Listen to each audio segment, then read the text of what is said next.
ਤੁਸੀਂ ਸਰਕਾਰ ਦੇ ਹੁਕਮਾਂ ਦੀ ਗੱਲ ਕਰਦੇ ਹੋ, ਇਹ ਤਾਂ ਸੁਪਰੀਮ ਕੋਰਟ ਦੇ ਹੁਕਮਾਂ ਦੀਆਂ ਵੀ ਧੱਜੀਆਂ ਉੱਡੀਆਂ ਕਹਿੰਦੇ ਸ਼ਰਮਾ ਜੀ, ਕਿਵੇਂ ਉੱਡੀਆਂ ਜੀ ਇਹ?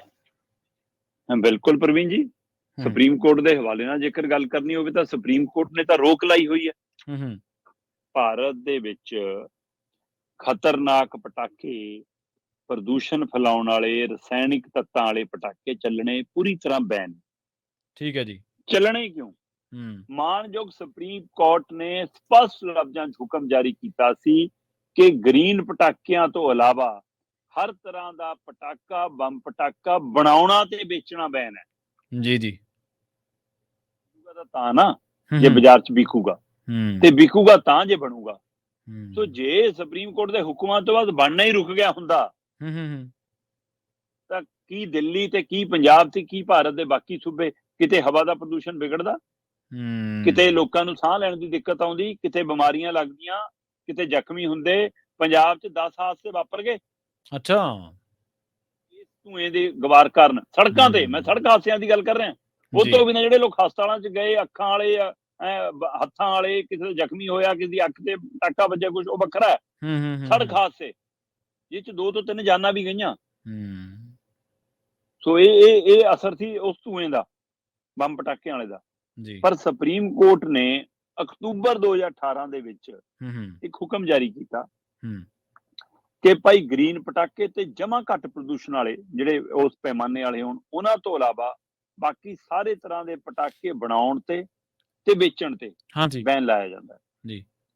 ਕੋਰਟ ਨੇ ਫਿਰ ਪਟਾਕਿਆਂ ਦੇ, ਉਹ ਤੋਂ ਬਾਅਦ, ਇਹ 2018 ਦੀ ਗੱਲ ਹੈ, ਫਿਰ 2021 ਦੇ ਵਿੱਚ 29 ਅਕਤੂਬਰ 2021 ਨੂੰ ਸੁਪਰੀਮ ਕੋਰਟ ਨੇ ਜਿਹੜਾ ਵੇਰੀਅਮ ਸਾਲਟ ਹੈ, ਉਹ ਕੈਮੀਕਲ, ਮਤਲਬ ਬੜਾ ਰਸਾਇਣਿਕ ਤੱਤ ਹੈ ਇਹ, ਹੈ ਨਾ, ਉਹ ਵੇਰੀਅਮ ਸਾਲਟ, ਉਹਦੇ ਪਰ ਬੈਨ ਲਾਇਆ ਕਿ ਇਹ ਬਿਲਕੁਲ ਨਹੀਂ ਵਰਤਿਆ ਜਾਊਗਾ ਪਟਾਕਿਆਂ 'ਚ ਜੀ, ਗ੍ਰੀਨ ਪਟਾਕਿਆਂ ਵਗੈਰਾ 'ਚ ਵੀ ਕਿਤੇ ਇਹਦੀ ਵਰਤੋਂ ਨਹੀਂ ਹੋਊਗੀ। ਠੀਕ ਹੈ ਜੀ। ਤੇ ਸਤੰਬਰ 2023 ਦੇ ਵਿੱਚ, ਇਹ ਹੁਣ 21 ਤੋਂ ਬਾਅਦ 23 'ਚ ਆ ਗਿਆ, ਆਪਾਂ ਸਤੰਬਰ 2023 ਦੇ ਵਿੱਚ ਇੱਕ ਫਰਮ ਸੁਪਰੀਮ ਕੋਰਟ 'ਚ ਪਟੀਸ਼ਨ ਲੈ ਕੇ ਗਈ ਕਿ ਨਹੀਂ ਜੀ, ਸਾਨੂੰ ਅਸਾਲਟ ਵਰਤਣ ਦੀ ਮਨਜ਼ੂਰੀ ਦਿਓ। ਕੋਰਟ ਨੇ ਭਜਾਤਾ, ਕਹਿੰਦੇ ਬਿਲਕੁਲ ਨਹੀਂ, ਕੋਈ ਮਨਜ਼ੂਰੀ ਨਹੀਂ। ਸੋ ਜਦੋਂ ਇਹਦੀ ਮਨਜ਼ੂਰੀ ਦਾ ਹਵਾਲਾ ਹੈ, ਕੋਰਟ ਨੂੰ ਲੱਗਿਆ ਕਿਤੇ ਇਹ ਤਾਂ ਨਹੀਂ ਸਮਝਣਗੇ ਕਿ ਇਹ ਤੋਂ ਇਹਦੀ ਮਨਜ਼ੂਰੀ ਨਹੀਂ, ਬਾਕੀ ਪਟਾਕੇ ਬਣਾਈ ਜਾਓ। ਫਿਰ ਉਹਨੇ ਦੁਬਾਰਾ 7 ਨਵੰਬਰ 2023 ਨੂੰ ਸਪਸ਼ਟ ਲਫ਼ਜ਼ਾਂ 'ਚ ਮਾਨਯੋਗ ਸੁਪਰੀਮ ਕੋਰਟ ਨੇ ਫਿਰ ਦੁਹਰਾਇਆ ਕਿ ਪਟਾਕੇ ਬਣਾਉਣੇ ਤੇ ਵੇਚਣੇ ਬੈਨ ਨੇ, ਔਰ ਇਹ ਬੈਨ ਕੱਲਾ ਦਿੱਲੀ ਜਾਂ NCR 'ਚ ਨਹੀਂ ਹੈਗਾ, ਪੂਰੇ ਭਾਰਤ 'ਚ ਲਾਗੂ ਹੈ ਜੀ। ਸੁਪਰੀਮ ਕੋਰਟ ਦੇ ਹੁਕਮ ਕਿ ਪਟਾਕੇ ਬਣਾਉਣੇ ਤੇ ਵੇਚਣੇ ਬੈਨ ਨੇ, ਤਾਂ ਵੀ ਬਣਨ ਵੀ, ਵਿਕਣ ਵੀ, ਚੱਲਣ ਵੀ। ਤੇ ਸੂਬਿਆਂ ਦੀਆਂ ਸਰਕਾਰਾਂ ਕਹਿਣਗੇ ਗ੍ਰੀਨ ਪਟਾਕੇ ਹੀ ਚੱਲਣਗੇ ਜੀ, ਔਰ ਇੰਨੇ ਵਜੇ ਤੱਕ ਚੱਲਣਗੇ ਜੀ। ਧੱਜੀਆਂ ਸ਼ਾਇਦ ਕੱਲ, ਮਤਲਬ ਕਿ ਦੀਵਾਲੀ ਵਾਲੇ ਦਿਨ 2 ਘੰਟੇ 8 ਘੰਟਿਆਂ ਵਰਗੇ ਹੋ ਗਏ ਸੀ। 2 ਘੰਟੇ ਦੀ ਮਨਜ਼ੂਰੀ ਹੈ ਜੀ, 3 ਘੰਟੇ ਦੀ ਮਨਜ਼ੂਰੀ ਹੈ ਜੀ, ਰਾਤ ਨੂੰ 2 ਵਜੇ ਤੱਕ ਚੱਲੀ ਗਏ।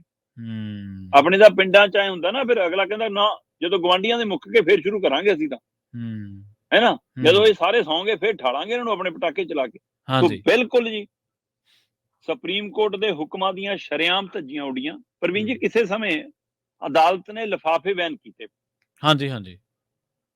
ਤੇ ਫਿਰ ਲਿਫਾਫੇ ਫੜਨ ਲਈ ਛਾਪੇ ਵੱਜਦੇ ਸੀ ਦੁਕਾਨ ਤੇ, ਕਰਿਆਨੇ ਦੀ ਦੁਕਾਨ ਤੇ, ਹਲਵਾਈ ਦੀ ਦੁਕਾਨ ਤੇ, ਰੇਹੜੀ ਵਾਲੇ, ਸਬਜ਼ੀ ਵੇਚਣ ਵਾਲੀ ਰੇਹੜੀ ਤੇ। ਫੈਕਟਰੀਆਂ ਨਹੀਂ ਫੜੀਆਂ ਮਾਂ ਦੇ ਪੁੱਤਾਂ ਨੇ, ਲਿਫਾਫੇ ਬਣਦੇ ਰਹੇ, ਫੈਕਟਰੀਆਂ ਤੇ ਵਿਕਦੇ ਰਹੇ। ਉਸੇ ਤਰ੍ਹਾਂ ਪਟਾਕੇ ਲੱਗਣ ਵਾਲੀਆਂ ਦੁਕਾਨਾਂ ਤੋਂ ਹਫ਼ਤਾ ਲੈਣ ਆ ਜਾਂਦੇ ਨੇ, ਕਰਨ ਆ ਜਾਂਦੇ ਨੇ ਅਧਿਕਾਰੀ, ਮੁਲਾਜ਼ਮ, ਪੁਲਿਸ ਤੰਤਰ ਸਾਰਾ, ਕਿ ਤੂੰ ਵੇਚ ਰਿਹਾ ਓਏ, ਆ ਤੂੰ ਦੂਆ ਡੱਬਾ ਰੱਖਿਆ।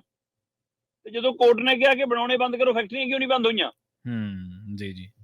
ਉੱਥੇ ਰਾਜਨੀਤਿਕ ਧਿਰਾਂ ਨੂੰ, ਪ੍ਰਸ਼ਾਸਨਿਕ ਧਿਰਾਂ ਨੂੰ ਮੋਟੀ ਕਮਾਈ ਆਉਂਦੀ ਆ, ਜੇਬ ਗਰਮ ਮੋਟੀ ਹੁੰਦੀ ਆ, ਇਸ ਲਈ ਫਿਰ ਅੱਖਾਂ ਮੀਟ ਲੈਂਦੇ ਨੇ। ਸਵਾਲ ਇਹ ਹੈ ਕਿ ਜੇਕਰ ਕੋਰਟ ਦਾ ਹੁਕਮ ਲਾਗੂ ਨਹੀਂ ਹੋਇਆ ਤਾਂ ਇਹਦੇ ਲਈ ਪ੍ਰਦੂਸ਼ਣ ਕੰਟਰੋਲ ਵਿਭਾਗ, ਸੂਬਿਆਂ ਦੇ ਮੰਤਰਾਲੇ, ਹੈ ਨਾ, ਸੂਬਿਆਂ ਦੀਆਂ ਸਰਕਾਰਾਂ, ਕੇਂਦਰੀ ਵਾਤਾਵਰਨ ਮੰਤਰਾਲਾ, ਪੁਲਿਸ ਪ੍ਰਸ਼ਾਸਨਿਕ ਅਧਿਕਾਰੀ ਤੇ ਕੇਂਦਰ ਸਰਕਾਰ ਸਾਰੇ ਜ਼ਿੰਮੇਵਾਰ ਹੈ ਜਨਾਬ। ਸੁਪਰੀਮ ਕੋਰਟ ਨੂੰ ਸਾਰਿਆਂ ਨੂੰ ਕਟਹਿਰੇ 'ਚ ਖੜਾ ਕਰ ਲੈਣਾ ਚਾਹੀਦਾ ਹੁਣ ਕਿ ਕਿੱਥੇ ਹੋ ਤੁਸੀਂ, ਇਸ ਸਥਿਤੀ 'ਚੋਂ ਕਿਉਂ ਆ।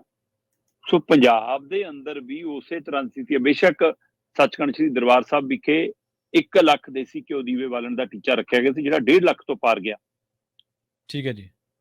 ਪਰ ਉਹਦੇ ਬਾਵਜੂਦ ਵੀ ਆਤਿਸ਼ਬਾਜ਼ੀ ਉੱਥੇ ਵੀ ਹੋਈ, ਆਤਿਸ਼ਬਾਜ਼ੀ ਮੰਦਿਰਾਂ 'ਚ ਵੀ ਹੋਈ, ਆਤਿਸ਼ਬਾਜ਼ੀ ਲੋਕਾਂ ਨੇ ਘਰਾਂ 'ਚ ਵੀ ਕੀਤੀ ਹੈ।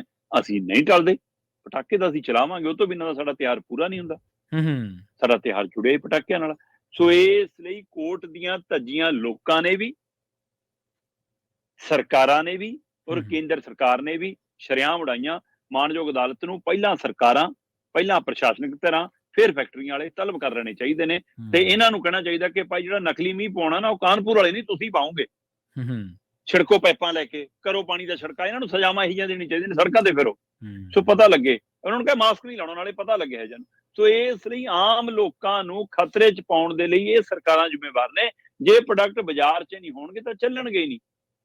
ਜੀ ਜੀ। ਇੱਕ ਪਾਸੇ ਸਕੂਲਾਂ 'ਚ ਜਵਾਕਾਂ ਨੂੰ ਸਮਝਾਇਆ ਜਾਂਦਾ ਕਿ ਜੀ ਰੈਲੀਆਂ ਕੱਢੀਆਂ ਜਾਂਦੀਆਂ ਕਿ ਇੱਕ ਗ੍ਰੀਨ ਦੀਵਾਲੀ ਹੈ, ਬੱਚੇ ਅਸੀਂ ਪਟਾਕੇ ਰਹਿਤ ਦੀਵਾਲੀ ਮਨਾਵਾਂਗੇ। ਫਿਰ ਉਹ ਸਾਰੇ ਸ਼ਾਮ ਨੂੰ ਕਿੱਥੇ ਚਲੇ ਜਾਂਦੇ ਨੇ?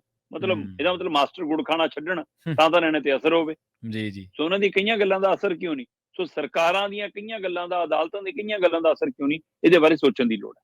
ਜੀ।